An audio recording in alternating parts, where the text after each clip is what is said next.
The real poison in a family is never hatred. It's the polite silence that covers it up. If you're still here, don't just watch. Subscribe. You'll want to hear how the veneer finally cracked. The silence, first. It is always what strikes me most about this room. A velvet silence, thick, filtered by the double-glazed windows. A silence that costs a fortune. All that remains is the silvery clinking of cutlery meeting fine porcelain, a sound so delicate it could be simulated by a Foley artist. The scent of old oak, new leather, and that full-bodied red wine, a Saint-Emilion, 1998, I believe, the same year as their first collective lie. I am seated at the table, beneath the heavy chandelier that casts a yellow, treacherous light on 4 faces I have studied for 10 years. 10 years of looking through them, not at them, but at the mask they so perfectly learned to wear. To my right is Frederick, my father. He is smiling. It is not a smile of joy, but of possession. The smile of a man who believes the order of the world is his personal creation. His dinner jacket is custom cut, his silver hair brushed with military rigor. He looks like a pillar, a rock everyone leans on. A man whose only crime might be an overly sharp ambition. That is what he wants us to think. It's what I used to think. Across from me is Phoebe. Her opacity is her armor. She was the secretary, then the assistant. Then, 9 months after the ashes settled, the second wife. She is wearing an emerald green dress that reminds me of my mother Eleanor's eye color. A cruel detail, likely unintentional, but one I record with surgical precision. She is talking about the expansion of the art gallery she supervises, her voice low, slightly husky, always on the verge of boredom. Miles Davenport, the Winslow clan's legal counsel, is to my left. He is the man who drafted the wills, oversaw the transfers, and managed the investigation into the fire. The official report spoke of an electrical fault. Miles is the very definition of London discretion, gray, well-bred, with nervous hands that never quite leave his wineglass. He is the only one who does not look comfortable tonight. His eyes, when he thinks no one is watching, fix on a spot just above my shoulder, as if searching for an escape route. And finally, Jasper Thorne, at the far end of the table. Frederick's business partner since university. The dirty money, the dirty work, that was always Jasper. He laughs easily, too loudly, to cover the sound of accounts being emptied elsewhere. He always reminds me of a bull in a china shop, even in this pristine dining room. The dinner has been a ballet of exquisite false pretenses. Polite questions about my work in Edinburgh. I am a museum conservator, a job that allowed me to maintain a respectable distance while developing an expertise in dating and authenticating fakes. It is ironic, isn't it? My job was to distinguish the genuine from the simulacrum, when my whole life has been a facade. I had a flashback just a moment ago, triggered by the aroma of the foie gras. I was 7, and Mum had taken me to Honfleur, France. She ordered that dish, then looked at me with unusual gravity, slipping a small silver key into my palm. "For my secret box, Matilda," she whispered, her finger on her lips. "Never lose it. It is the only thing I ask you to keep safe." The memory is clear. The salt in the air, the cold texture of the key. I still have it, of course. It hangs from my neck beneath my black cocktail dress, like a dead heart. The waitress, silent and efficient, clears the duck course. The moment is approaching. I can feel my own heart beating, not fast but heavy and slow, like a hammer at the bottom of a well. I take a sip of iced water. The cold is an anchor. Frederick clears his throat. He taps his spoon lightly against the crystal. The sound is a command. "To the family," he says, half rising, raising his glass high. The light from the chandelier makes his wedding band, the one he wore with Eleanor, glint. He still wears it. Another detail I had noted, a sign of eternal mourning, or eternal victory over the deceased. I raise my glass. The others follow. I look at them, one by one, sweeping the table. They await the usual toast, the tale of a financial success, or a banality about health. Frederick smiles, his most perfect mask. He utters the words, the very words I have waited months to hear. The words that close the loop on my decade of patience. To a family with nothing to hide. I drink a small sip of wine, and the phrase echoes in the dining room. The irony is so dense it steals my breath, but I do not blink. I lean over, slowly, elegantly, towards my handbag placed beside me. The leather of the bag is supple. My fingers find the rough, slightly scorched fabric, the smell of smoke and mold trapped inside what feels like a thick, bound book. They thought it was reduced to ashes, forgotten beneath a collapsed ceiling. They were wrong about my mother. She was meticulous, not careless. So I placed Mum's journal on the table. It is not a sudden movement. It is a deposit. A gift. I slide it gently onto the pristine tablecloth, pushing it towards the center, where the breadcrumbs are swept up. The shock is not audible. It is visual. 4 pairs of eyes fixate on the object they should not be seeing. Phoebe is the first to react. She doesn't move, but a small vein begins to pulse on her temple. It's the only crack in her veneer. Miles looks like he has swallowed an ice cube. His face has turned a waxy white. Jasper, the bull, stops laughing. He stares at the journal, then at Frederick, as if demanding an immediate explanation from his friend. Frederick, my father, is the slowest. His smile, split, holds for a few seconds too long, a glitch in the matrix. Then it extinguishes. A shadow crosses his gaze, a cold, old acquaintance. He looks at the journal, recognizing the cursive writing on the dark green, leather cover. He looks at me. "Matilda, what is this?" His voice is low, the tone of a man reprimanding a child for poor public behavior. "It is Mum's journal," I say. My own voice is a thread of ice, calm and uninflected. I am surprised by my own tranquility. "The journal? But darling, you know perfectly well it was destroyed in the fire 10 years ago. It was the first thing we checked. It was under her mattress." I do not answer immediately. I let the weight of his lie hover between us. Frederick had insisted, a few days after the funeral, that my mother's private diary, her most secret thoughts, her only true refuge, had been consumed by the flames with her. He had told me it was perhaps for the best, that memories should remain pure, untainted by the thoughts of a woman on the verge of depression. It wasn't under her mattress, Frederick. It was in the music box, in the hideaway you had all forgotten. I tap my chest lightly, just above the silver key. The key has remained with me. Frederick's face tightens, but he maintains control. He attempts to bluff his way out with the sheer force of his personality. "And you have kept it all this time? Why?" "No, I did not keep it. I found it." I recall the discovery. It was only a year ago, not 10. I had returned to the house in Chelsea for the 10th anniversary of her death. I was alone, in the attic, and I saw the old, useless, lacquered Austrian music box that Mum adored. It was when I lifted it that I felt the false bottom. I used the small key, and there, wrapped in a fire-resistant black velvet bag, because Eleanor, my mother, was a woman of anticipation, was the journal. It smelled of smoke, but it was intact. "It took me time to read it," I continue, my voice now more than just a taut string. "It is dense.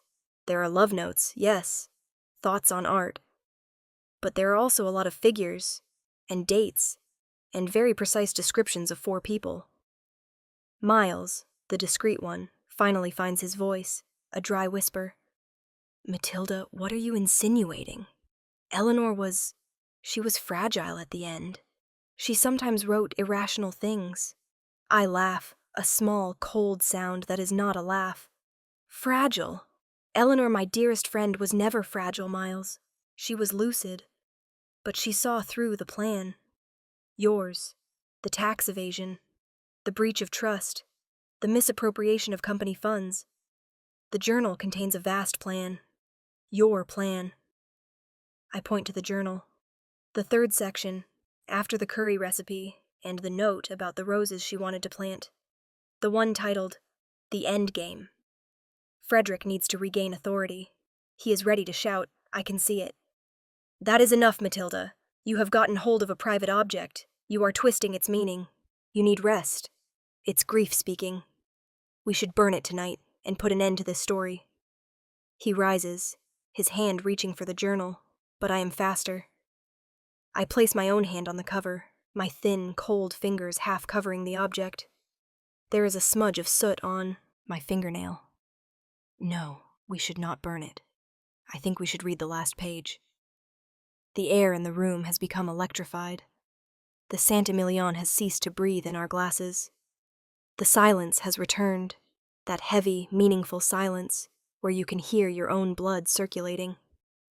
I pick up the journal and open it, without ceremony. The leather cracks slightly. I turn the pages, ignoring the pleading looks, the dark eyes of Frederick, and the wheezing breath of Phoebe.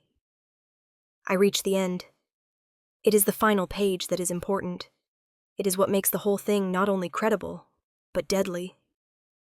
Eleanor had not just written accusations, she had written the epilogue to a contingency plan, in her most beautiful script. I hold the page under the chandelier. I do not need to read the body of the text. I know every word. I only need to show the list. The last page had names, and I read them aloud.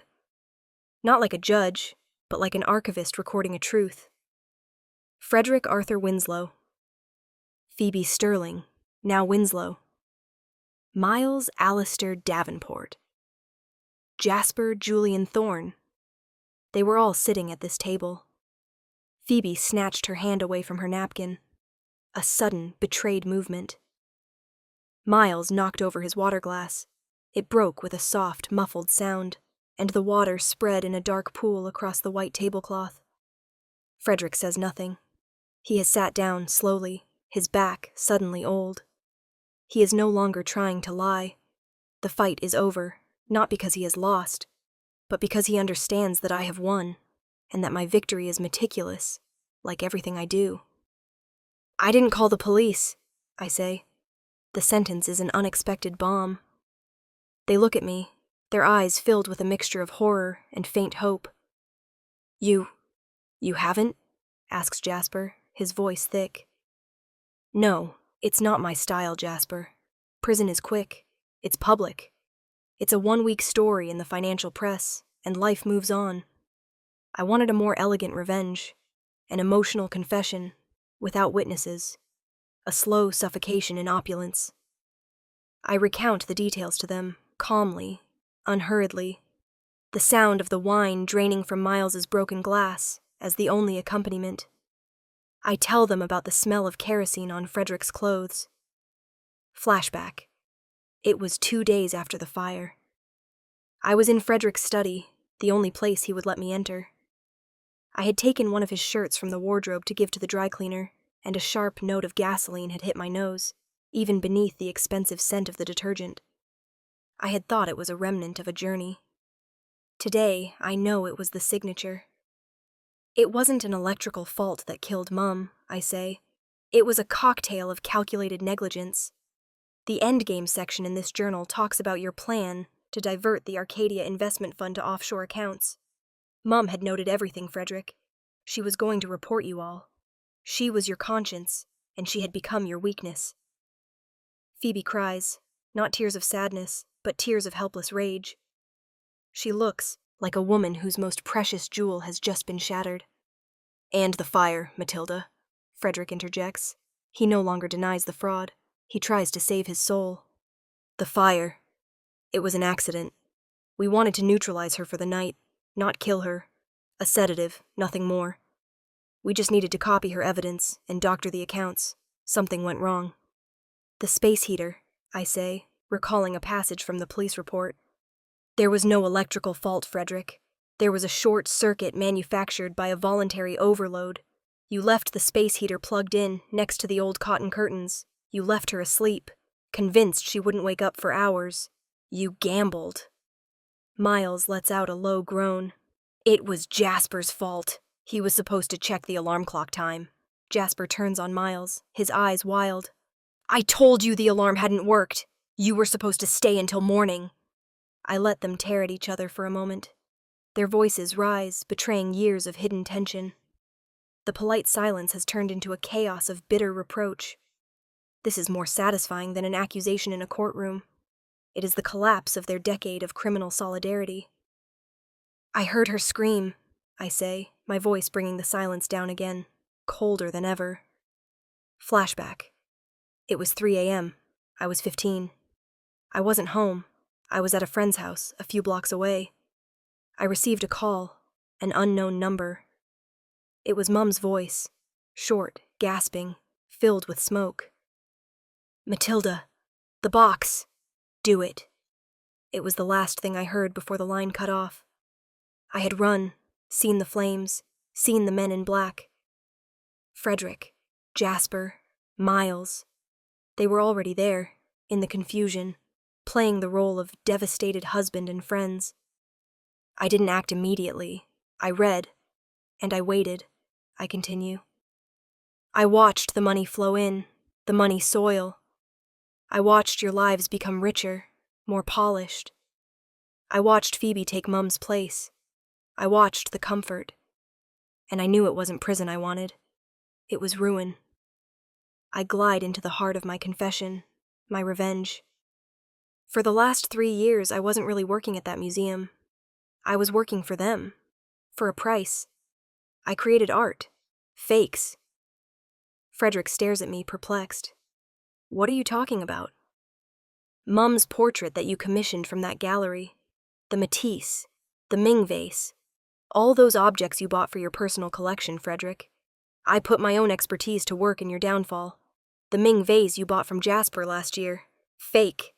The painting Miles bought from Phoebe for an exorbitant price, to launder the Arcadia money, fake. I created certificates of authenticity, perfect pedigrees. The fakes are truer than the originals, I can assure you. I smile, a real smile, but it doesn't reach my eyes. Tonight, Miles, while you were drinking your wine, I sent in the experts. Not the police, no, Christie's authentication team, and the tax office. You see, it's not the fire that will send you to prison. It's the insurance fraud. The objects you declared for millions, Miles, in case of a forced resale of your assets, are worthless. They are valueless. The documents are already on the prosecutor's desks. The silence is broken by a sound, this time. The constant vibration of a mobile phone. It is Miles's. He looks at the screen, his face collapses. He doesn't need to answer. He knows. It is over, I say, caressing the journal. The money is gone. The dignity is gone. The silence is broken. I turn to Frederick. He looks so tired, so old, stripped of his presence. You wanted a family with nothing to hide, Papa. Now you have one. And then I read the last line, the one I kept for myself, the one that gave meaning to my own pain. I turn the journal towards Frederick, so he can see the black ink, my mother's elegant, raging handwriting. She didn't just write your names. She noted what each of you was supposed to lose. Frederick, the house. Phoebe, her freedom. Miles, his reputation. Jasper, his life's work. I look at them. Terror is a terrible thing to see on a polite face. They were afraid. Afraid of justice, of course. But even more so, afraid of the woman they had murdered. Then, my gaze settles on the lower right corner of the page. My heart clenches. This is the line that took me a year to understand. A line added after the 4 other names. A postscript that turned revenge into destiny. I stand up, the journal in my hand. its cover against my palm. I inhale deeply the smell of collapsing wealth. There is a fifth name on this list, I whisper, my voice now broken, tired. The fifth one, she wrote in small letters, almost a signature. Frederick, the blood drained from his face, looks at me, asking with his eyes, "Who?" I look at him, my confession concluding. I must end this story, not with evidence, but with the ultimate truth. The truth of what betrayal did to the child they left behind. I move closer to him, and I lean in. The fifth name, I say, a whisper of glacial elegance, is that of the executrix. She wrote, Matilda, her innocence. My mother knew. She knew that to achieve justice, I would have to break myself, become stained, become the cold, calculating thing I had become. She had made me her accomplice, her avenging angel. But the price was my own soul. Innocence is burned, like the journal they should never have left behind. Revenge is not the fire that warms you. It is the cold that freezes you. I place the journal down, for good this time, amidst the broken cutlery and spilled wine. There is the distant sound of sirens. A subtle sound, still far off, but everyone at this table hears it. It is the epilogue I wrote for them, the orchestra of justice coming for its players. It's over now. The silence is broken. If this story still echoes in you, stay, like, and subscribe. There's always another confession hidden in the shadows. You see, you never truly stop purging the poison from your own history.